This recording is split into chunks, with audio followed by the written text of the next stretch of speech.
Inside சேனலை subscribe பண்ணுற அனைவருக்கும் என்னுடைய மனமார்ந்த நன்றி. எனக்கு ஆதரவாக இருக்கக்கூடிய அனைத்து நண்பர்களுக்கும் என்னுடைய மனமார்ந்த நன்றி. இப்போ இந்த வீடியோவில் வந்து நம்ம ப்ரைஸ் ஆக்ஷனில் அடுத்து சில விஷயங்களை வந்து பார்க்க போகிறோம். அதுக்கு முன்னாடி இது வரைக்கும் நம்ம ப்ரைஸ் ஆக்ஷனில் என்ன பார்த்துருக்கோம் அப்படின்றத வந்து இப்போ நான் ஒரு சிம்பிளாக சொல்லிடுறேன். சப்போர்ட் அண்ட் ரெசிஸ்டன்ஸ்னால் என்ன அப்படின்னு பார்த்துருக்கோம். அதுக்கு வந்து நிறைய வீடியோஸ் வந்து நம்ம செப்பரேட்டாக போட்டிருக்கோம். அடுத்தது வந்து ரோல் சேஞ்சுனால் என்னென்னு பார்த்துருக்கோம். அதாவது ரெசிஸ்டன்ஸ் தாண்டி மேலே போகும்போது ரெசிஸ்டன்ஸ் வந்து சப்போர்ட்டாக மாறும் அப்படின்றத பார்த்துட்டோம். அடுத்து டைனமிக் சப்போர்ட் அண்ட் ரெசிஸ்டன்ஸ் பார்த்துட்டோம். அதாவது என்னென்னா ஸ்ட்ரைட்டாக இல்லாமல் ரேஞ்ச் மார்க்கெட்டில் இல்லாமல் ஒரு அப் ட்ரெண்ட்லேயோ ஒரு டவுன் ட்ரெண்ட்லேயோ இருக்கக்கூடிய மார்க்கெட்டில் சப்போர்ட் அண்ட் ரெசிஸ்டன்ஸ் வந்து மாறிக்கிட்டே இருக்கும். ஓகே, அப்போ நம்ம ஒரு லைன் போட முடியாது. அப்போ என்ன பண்ணுறோன்னா டைனமிக் சப்போர்ட் அண்ட் ரெசிஸ்டன்ஸ் எப்படி பார்க்கணும் அப்படின்னு சொல்லி நம்ம பார்த்துருந்தோம். ஓகே, அதாவது 20 EMA அப்புறம் 50 EMA அது ரெண்டையும் நம்ம இதுக்கு வந்து செக் பண்ணுறதுக்கு போட்டிருந்தோம். அடுத்தது இம்பல்ஸ் மூவ்னா என்னன்னு போட்டிருந்தோம். இம்பல்ஸ் மூவ்னா ரொம்ப வேகமாக ஏறுறது. கரெக்டிவ் மூவ்னா ஒரு வேகமான ஒரு ஏற்றத்துக்கு நடுவில் ஒரு சின்ன ஒரு ப்ரீத்து, ஒரு சின்ன ஒரு ரிலாக்ஸேஷன் கிடைக்கும் கரெக்டிவ் மூவ். அதுக்கப்புறம் திருப்பி ஏறும். ஓகே, அதுதான் வந்து கரெக்டிவ் மூவ் அப்படின்னு பார்த்துட்டோம். ஆனால் அந்த கரெக்டிவ் மூவ் வந்து என்ன சொல்லுவாங்க, ஹையஸ்ட் லோவாக தான் இருக்கணுமே தவிர லோயஸ்ட் லோவாக இருக்கக்கூடாது. அதாவது ப்ரீவியஸ் லோவை தாண்டி கீழே போகக்கூடாது. ஓகே, அந்த மாதிரி போனால் அது பேர் கரெக்டிவ் மூவ் கிடையாது. அதையும் நம்ம பார்த்துட்டோம். ஸோ இதெல்லாம் பார்த்து முடிச்சிட்டோம் நம்ம ஆல்ரெடி ப்ரீவியஸ் வீடியோவில். இப்போ அடுத்து வந்து இந்த வீடியோவில் என்ன பார்க்க போகிறோம் அப்படின்னா அக்யூமுலேஷன், அட்வான்சிங், டிஸ்ட்ரிபியூஷன், டிக்ளைனிங் இதை பற்றி பார்க்க போகிறோம். ஓகே, இந்த அக்யூமுலேஷன், அட்வான்சிங் இது ரெண்டும் ஒரு செட் ஆஃப் விஷயம். டிஸ்ட்ரிபியூஷனும் டிக்ளைனிங்கும் ஒரு செட் ஆஃப் ஆன விஷயம். இது ரெண்டும் ஒரு செட்டு. ஓகே, இப்போ அக்யூமுலேஷன்னா என்ன அப்படின்றத பார்த்துருவோம். இப்போ நான் வந்து சும்மா ட்ராயிங் பண்ணி உங்களுக்கு காமிக்கிறேன். நான் வந்து மார்க்கெட்டில் ஓப்பன் பண்ணிலாம் காமிக்கல. முதல்ல நீங்கள் என்னென்னு புரிஞ்சுக்கிட்டோம்னா அதுக்கப்புறம் நம்ம அடுத்தடுத்த வீடியோ போகும்போது நம்ம எப்படி இருந்தாலும் பார்க்க தானே போகிறோம். கேண்டில் ஸ்டிக்ஸில் நம்ம பார்க்க தான் போகிறோம். அதோட சார்ட் பேட்டர்ன்ஸ் பார்க்க போகிறோம். அப்போ வந்து நம்ம இந்த அக்யூமுலேஷன் எங்கே இருக்குது, அட்வான்சிங் எங்கே இருக்குது எல்லாமே நம்ம பார்க்கலாம். இப்போ வந்து நான் இதில் நார்மலாக வரைஞ்சி காமிக்கிறேன். ஆனால் இதிலே உங்களுக்கு வந்து 90% புரியும். ஓகே, இப்போ அக்யூமுலேஷன்னா என்ன அப்படின்னு பார்த்தீங்கன்னா ஒரு ஸ்டாக்கோ இல்லை மார்க்கெட்டோ வந்து இப்படி ஒரு டவுன் ட்ரெண்டில் வந்துக்கிட்டே இருக்குது. ஓகே, இப்படி டவுன் ட்ரெண்டில் வந்துட்டு இருக்கும்போது என்னென்னா இப்போ இறங்கிக்கிட்டே இருக்கும்போது எல்லோரும் வந்து செல் பண்ணிக்கிட்டே இருக்காங்க. ஒரு என்ன சொல்லுவாங்க இதுன்னு பார்த்தீங்கன்னா ஒரு ப்ரைஸ் வந்து கண்டினியூஸாக டிக்ளைன் ஆகிட்டே வருது.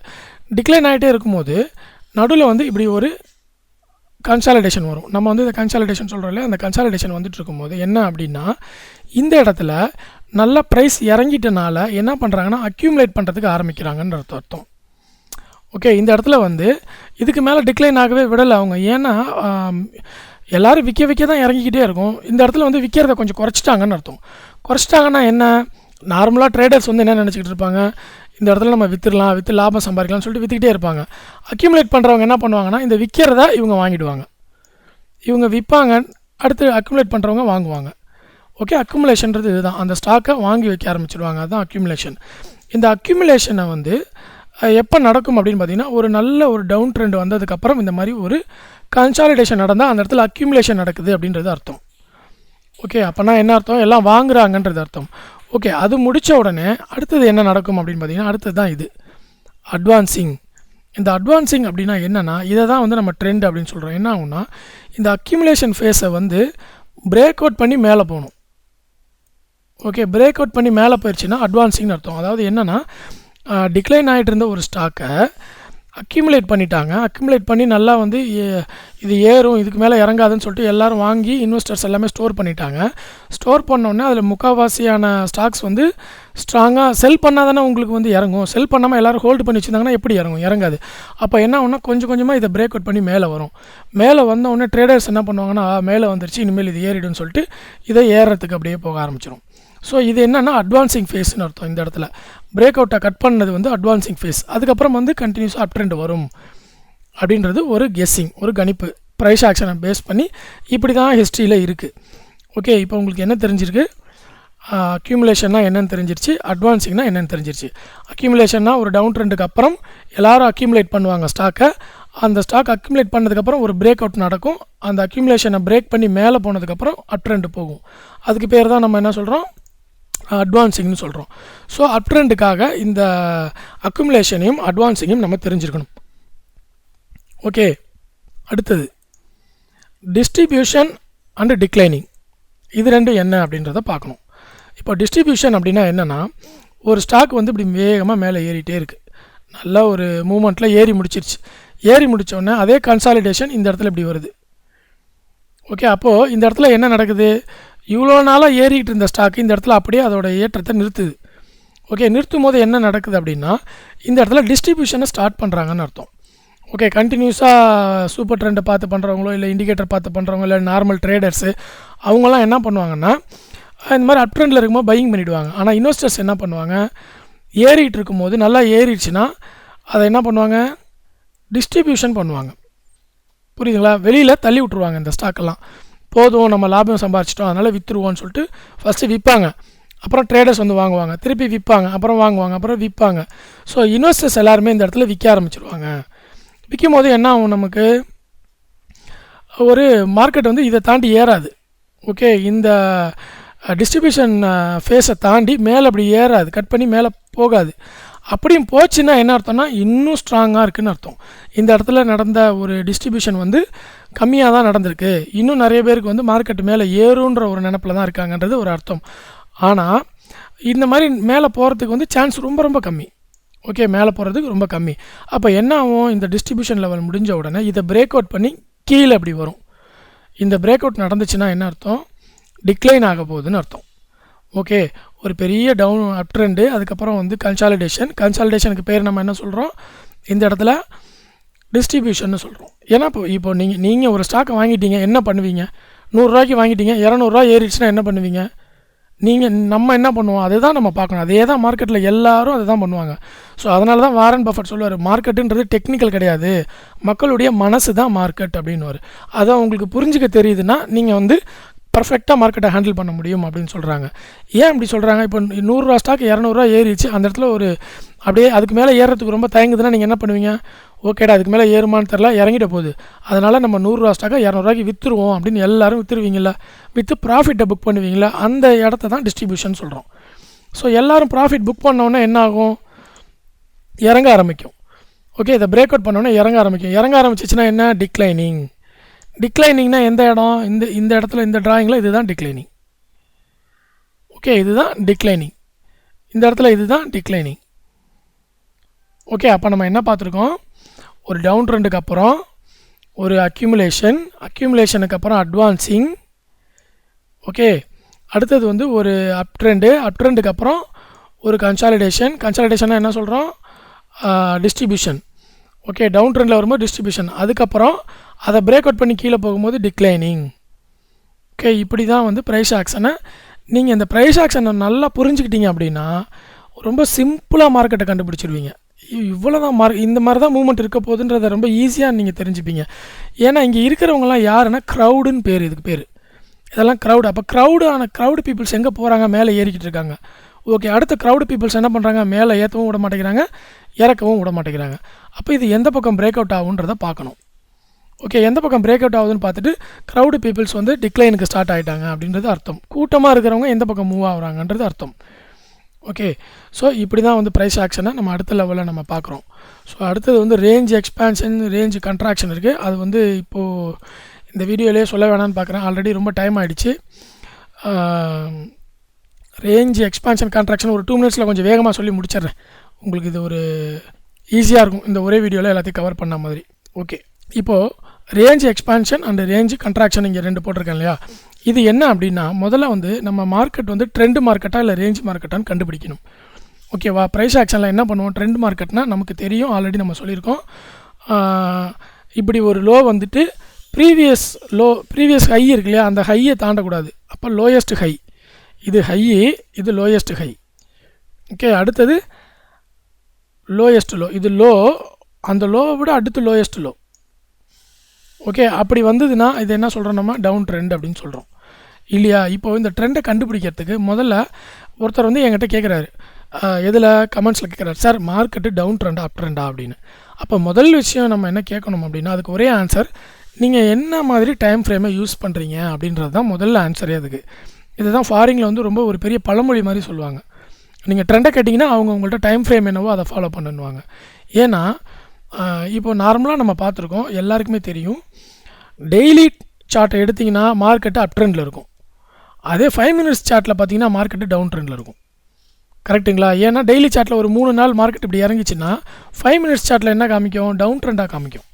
ஸோ அப்போ நீங்கள் உங்களுக்கு ட்ரெண்டு வேணும்னா நீங்கள் எந்த டைம் ஃப்ரேமை முதல்ல யூஸ் பண்ணிகிட்ருக்கீங்கன்றதை பார்க்கணும். அதில் தான் நீங்கள் ட்ரெண்டை டிசைட் பண்ணணும். ஓகே, ஏன்னா நீங்கள் எப்படி 5 மினிட்ஸை பார்த்து தான் ட்ரேட் பண்ண போகிறீங்க. அப்படின்றப்போ நீங்கள் 5 மினிட்ஸை தான் பார்க்கணும். ஆனால் சக்ஸஸ்ஃபுல் ரேஷியோவாக வேணும், எனக்கு ரேஷியோ கொஞ்சம் அதிகமாக இருக்கணும்னு நினைக்கிறவங்க என்ன பண்ணுவாங்கன்னா, இந்த டெய்லி ட்ரெண்ட் எந்த பக்கம் இருக்கோ அதே பக்கம் எப்போ 5 மினிட்ஸ்லேயும் ட்ரெண்டு வருதோ அப்போ வந்து அவங்க அந்த ட்ரெண்டை ஃபாலோ பண்ணுவாங்க. ஓகே, ஆக என்ன பண்ணணும்னா, நீங்கள் ட்ரெண்டை கண்டுபிடிக்கணும்னா உங்களோட டைம் ஃப்ரேமை நீங்கள் ஃபிக்ஸ் பண்ணிக்கணும். உங்கள் டைம் ஃப்ரேமில் என்ன ட்ரெண்ட் இருக்கோ அதை ஃபாலோ பண்ணிக்கிறது பெட்டர். அக்யூரேசி கொஞ்சம் அதிகப்படுத்தணும் அப்படின்னா டெய்லி ட்ரெண்டு கூட எப்போ 5 மினிட்ஸ் ட்ரெண்டு பின்னாடி போகுதோ அப்போ நமக்கு கொஞ்சம் அக்யூரசி அதிகம். அவ்வளோதான், முடிஞ்சிச்சுங்களா ட்ரெண்டு. அடுத்தது ரேஞ்ச். இந்த ரேஞ்சை பார்க்கும்போது நம்ம என்ன சொல்கிறோம், ரேஞ்சில் வந்து இப்போ நான் ஒன்று வரைஞ்சி காமிக்கிறேன். இது வந்து ஒரு ரேஞ்ச் மார்க்கெட். ஓகே, இப்படி போகும் இப்படி போகும் இப்படி போகும். நம்ம என்ன பண்ணுவோம், ஒரு சப்போர்ட் அண்ட் ரெசிஸ்டன்ஸ் இந்த இடத்துல வரைகிறோம் இல்லையா. இப்படி வரையும் போது இதில் வந்து நம்ம எத்தனை ரேஞ்சு சொல்லியிருக்கோம், இப்போது ரேஞ்ச் எக்ஸ்பேன்ஷன், ரேஞ்ச் கண்ட்ராக்ஷன் அப்படின்னு சொல்லியிருக்கோம். இந்த ரேஞ்ச் எக்ஸ்பேன்ஷன் எப்படி வருது அப்படின்னு பார்த்தீங்கன்னா, ஒரு ரேஞ்ச் மார்க்கெட் இப்படி போயிட்டுருக்குல்ல, கிளியராக போயிட்டுருக்கு. இப்போ என்ன ஆகும்னா, அடுத்தது நம்ம இந்த சப்போர்ட்டை பிரேக் அவுட் பண்ணுதுன்னு சொல்லுவோம்ல, என்ன பண்ணுவோம், இந்த மேலே இருக்கக்கூடிய ரெசிஸ்டன்ஸை பிரேக் அவுட் பண்ணிடுச்சு மார்க்கெட். பிரேக் அவுட் பண்ணிவிட்டு அடுத்து எப்படி வரணும், ட்ரெண்டு மார்க்கெட்டாக இருந்தால், ஒரு கன்சாலிடேஷனுக்கு அப்புறம் ட்ரெண்டு மார்க்கெட்டாக இருந்தால் எப்படி போகணும், நான் வேறு கலர் எடுத்து உங்களுக்கு சொல்கிறேன். இப்படி போகணும். ஓகே, இப்படி போனால் கன்சாலிடேஷனுக்கு அப்புறம் அப் ட்ரெண்ட் ஆயிடுச்சுன்னு அர்த்தம். அதே வந்து இப்படி இறங்கி இங்கே வந்துருச்சுன்னு வச்சுக்கோங்களேன், இங்கேயும் பிரேக் அவுட் பண்ணி மேலே போச்சு, திருப்பியும் ப்ரீவியஸ் சப்போர்ட்டையும் கட் பண்ணி கீழே வருதுன்னா என்ன அர்த்தம், அப்போ இன்னும் இவன் ட்ரெண்டை ஃபாலோ பண்ணலைன்னு அர்த்தம். மார்க்கெட் வந்து ரேஞ்ச் மார்க்கெட்டாக தான் இருக்குது, ட்ரெண்ட் மார்க்கெட்டாக இல்லை. அப்போ இது என்ன பண்ணுன்னா, திருப்பியும் இப்படி எக்ஸ்பேன்ஷன் பண்ணும். அந்த ரேஞ்சை வந்து இவ்வளோ நேரம் வரைக்கும் இந்த இடத்துல ரேஞ்ச் பவுண்டு மார்க்கெட்டாக இருந்துச்சு, இந்த இடத்துல ரெசிஸ்டன்ஸ் இருந்துச்சு 6, இந்த இடத்துல சப்போர்ட் இருந்துச்சு. இங்கே பார்த்தீங்கன்னா இங்கே ரெசிஸ்டன்ஸ் வந்துடும், இங்கே சப்போர்ட் வந்துடுது. அப்போ என்ன ஆகுது, எக்ஸ்பேண்ட் ஆகுது ரேஞ்ச் மார்க்கெட். ஓகே, இப்படியே போகும், எக்ஸ்பேண்ட் ஆகிட்டே போகும். அப்போ இந்த எக்ஸ்பேண்ட் மார்க்கெட்டை எப்போ நம்ம புரிஞ்சுக்கிறது, எப்போ எக்ஸ்பேண்ட் கட் ஆகுது அப்படின்னு பார்த்தீங்கன்னா, எப்போ வந்து இந்த சப்போர்ட் அண்ட் ரெசிஸ்டன்ஸில் lowest low, highest high, highest low அந்த மாதிரி ஃபாலோ பண்ணணும். அதாவது இப்போ திருப்பியும் இந்த லோ வந்து இந்த லோ கிட்டே போகக்கூடாது, போகாமல் இங்கேயே கட் ஆகி இப்படி மேலே திரும்பும் போது ப்ரீவியஸ் ஹையை தாண்டி மேலே போகணும். திருப்பியும் என்ன ஆகுது, இது வந்து சப்போர்ட்டாக மாறுது இல்லையா, அப்போது இதை தாண்டி கீழே வரக்கூடாது. வராமல் இருந்தால் ரேஞ்ச் எக்ஸ்பேன்ஷன் இல்லைன்னு அர்த்தம், ட்ரெண்டுக்கு மாறிடுச்சின்னு அர்த்தம். ஓகே, அப்படி தான் நம்ம இந்த ரேஞ்ச் எக்ஸ்பேன்ஷனை பார்க்குறோம். அடுத்தது என்ன பண்ண போகிறோம், ரேஞ்ச் கண்ட்ராக்ஷன். ரேஞ்ச் கண்ட்ராக்ஷன்னா என்ன, இப்போது இப்படி ஒரு ரேஞ்ச் மார்க்கெட் போயிட்டுருக்கு. ஓகே, இதுதான் நம்ம நார்மலாக சப்போர்ட் அண்ட் ரெசிஸ்டன்ஸ்னு போட்டு ரேஞ்ச் மார்க்கெட் போயிட்டுருக்கு. இப்போ என்ன ஆகுது, இந்த ரேஞ்ச் மார்க்கெட்டில் மேலே அப்படி போயிட்டு இந்த இடத்துக்கு போகல, இந்த ரெசிஸ்டன்ஸ் வந்து டச் பண்ணாமல் திருப்பியும் வந்து அப்படியே கீழே இறங்குது. உடனே நம்ம என்ன நினைப்போம், இதை டச் பண்ணலன்னா மார்க்கெட்டு இந்த டவுன் ட்ரெண்டுக்கு போகுதுன்னு நினைப்போம். ஆனாலும் டவுன் ட்ரெண்டு போகிறதுக்கு நமக்கு என்ன தேவை, பிரேக் அவுட் தேவை. ஸோ என்ன பண்ணுது, இப்படி வந்து பிரேக் அவுட்டாக பண்ணுது, பண்ணிவிட்டு அப்படியே கீழே இந்த ப்ரீவியஸ் ரெசிஸ்டன்ஸை டச் பண்ணாமல் இப்படியே போச்சுன்னா டவுன் ட்ரெண்டு. அப்படி போகாமல் இது என்ன பண்ண போகுது, நான் ப்ளூ பண்ணி எடுத்து காமிக்கிறேன். இப்போது இப்படி வந்த மார்க்கெட்டு திருப்பி இப்படி வருது, இப்படி வந்து திருப்பி திரும்புது, திருப்பி இப்படி போகுது, திருப்பி இப்போ இப்படி போனால் என்ன அர்த்தம், ரேஞ்சு வந்து எக்ஸ்பேண்ட் ஆகாமல் ரேஞ்ச் வந்து என்ன ஆகுது, கண்ட்ராக்ஷன் ஆகுது. புரியுதுங்களா, இங்கே இவ்வளோ பெரிய ரேஞ்சாக இருந்தது, இந்த இடத்துல அப்படியே சின்ன ரேஞ்சாக மாறுதுன்னா என்ன, ரேஞ்ச் கண்ட்ராக்ட் ஆகுது. அப்போ என்ன அர்த்தம், இது இப்படியே குறைஞ்சி ஏதோ ஒரு இடத்துல பிரேக் அவுட் பண்ணி உடைக்கும். ஓகே, அது வரைக்கும் நம்ம வந்து இதை ட்ரெண்ட் மார்க்கெட்டாக கன்சிடர் பண்ணக்கூடாது. ஸோ அப்போ எது வரைக்கும் அது ரேஞ்ச் மார்க்கெட்டாக போகுதுன்றதை நம்ம இப்படி தான் கண்டுபிடிக்கணும். இது ரேஞ்ச் மார்க்கெட்டாக இல்லையான்னு நீங்கள் சொல்லணும்னா அந்த பிரேக் அவுட்டை பர்ஃபெக்டாக பண்ணி ஃபாலோ பண்ணி போகணும். ஃபாலோ பண்ணலன்னா ரேஞ்சு வந்து வேறு இடத்துக்கு எக்ஸ்பேண்ட் ஆகும், இல்லை கண்ட்ராக்ஷன் ஆகும். ஸோ நிறைய பேர் என்ன நினைப்பாங்கன்னா, இப்படி ஒரு பெரிய ரேஞ்ச் மார்க்கெட் நடக்குதுன்னு வச்சுக்கோங்களேன், இப்படி போயிட்டு இப்படி பாதியில் இப்படி திரும்பி இவ்வளோ தூரம் வரும், இந்த இடத்துல தொடாது, இவ்வளோ தூரம் இந்த இடத்துல தொட்டுட்டு இருந்த மார்க்கெட்டு தொடாமல் இப்படி திரும்பின உடனே ட்ரெண்ட் மார்க்கெட் ஆகிடுச்சுங்க, தொடலை பாருங்கள் அப்படின்னு நினச்சிக்குவாங்க. அப்படி கிடையாது, அது உடனே என்ன ஆகும், கண்ட்ராக்ஷன் ஆகும், சின்ன ரேஞ்சாக மாறும். சின்ன ரேஞ்சாக மாதிரி ஒரு கட்டத்தில் பிரேக் அவுட் பண்ணி இதை பிரேக் அவுட் பண்ணி மேலே உடச்சி போகணும், அப்போ தான் ட்ரெண்ட் மார்க்கெட். அது வரைக்கும் அது ரேஞ்ச் மார்க்கெட் தான். புரியுதுங்களா? ஸோ இப்படி தான் ரேஞ்ச் மார்க்கெட்டையும் ட்ரெண்ட் மார்க்கெட்டையும் நம்ம டிஃபர் பண்ணணும். இதெல்லாம் எந்த வரைபடமும் எனக்கு தேவையில்லை சார், மேப்பே எனக்கு வேணாம், எல்லாத்தையும் கிழிச்சு தூக்கி போடுங்க, நான் பாட்டுக்கு இன்வெஸ்ட் பண்ணால் பீஸ்ஃபுல்லாக இருக்கணும் அப்படின்னா கண்ட்ராரியன் ட்ரேடராக இருக்கணும். விலை நல்லா இறங்கிருச்சா ஓரளவுக்கு ஃபண்டமெண்டல் அனலைஸ் பண்ணிவிட்டு அந்த ஸ்டாக்கில் இன்வெஸ்ட்டை பண்ணிடணும். நீங்கள் இந்த டிராயிங்லாம் எதையுமே பார்க்க வேணாம், அது எக்ஸ்பேண்ட் ஆகட்டும் இல்லை ஸ்லோவாகட்டும், அடுத்து 3 மாதம் கழிச்சு ஏறட்டும், 6 மாதம் கழிச்சு எப்போ வேணாலும் ஏறட்டும். இன்வெஸ்டர்ஸ் இதை பற்றிலாம் கவலையே பட மாட்டாங்க. அக்யூமுலேஷன் ஃபோர்ஸ் வரும்போது அக்யூமுலேட் பண்ணிட்டு போயிட்டே இருந்துருவாங்க, அவ்வளோதான் விட்டுருவாங்க. அது பாட்டுக்கு ஏறினோடனே ஒரு 5 வருஷம் கழிச்சு போதுமான அளவுக்கு வந்தோடனே விற்றுட்டு வந்துடுவாங்க. ஓகே, ஸோ நம்ம இன்வெஸ்டர்ஸை பற்றி இன்னும் நிறைய அதிகமாக பார்க்க வேண்டியது இருக்குது, அதெல்லாம் நம்ம அடுத்த வீடியோவில் பார்க்கலாம். இப்போ இந்த வீடியோவில் ப்ரைஸ் ஆக்ஷன் அப்படின்ற ஒரு விஷயத்தில் வந்து உங்களுக்கு ஓரளவுக்கு தெளிவு பிறந்திருக்கும்னு நினைக்கிறேன். எனக்கு தெரிஞ்ச சின்ன சின்ன விஷயங்கள், இந்த லாஜிக்கான விஷயங்கள்லாம் நான் வந்து உங்கள்கிட்ட ஷேர் பண்ணிட்டேன். இன்னும் எனக்கு தெரிஞ்ச விஷயங்கள்லாம் நான் ஷேர் பண்ணுறேன். ஸோ உங்களுக்கு தெரிஞ்ச நாலேஜ் ஏதாவது இருந்தால் அதையும் வந்து எனக்கு கமெண்ட்டில் ஷேர் பண்ணுங்கள். இந்த வீடியோ பயனுள்ள தகவலாக இருந்தால் கண்டிப்பாக எனக்கு லைக் பட்டன் ப்ரெஸ் பண்ணுங்கள், நம்ம சேனலை சப்ஸ்கிரைப் பண்ணுங்கள், பாசிட்டிவ் கமெண்ட் எது இருந்தாலும் எனக்கு கொடுங்க. அனைவருக்கும் மனமார்ந்த நன்றி, வணக்கம்.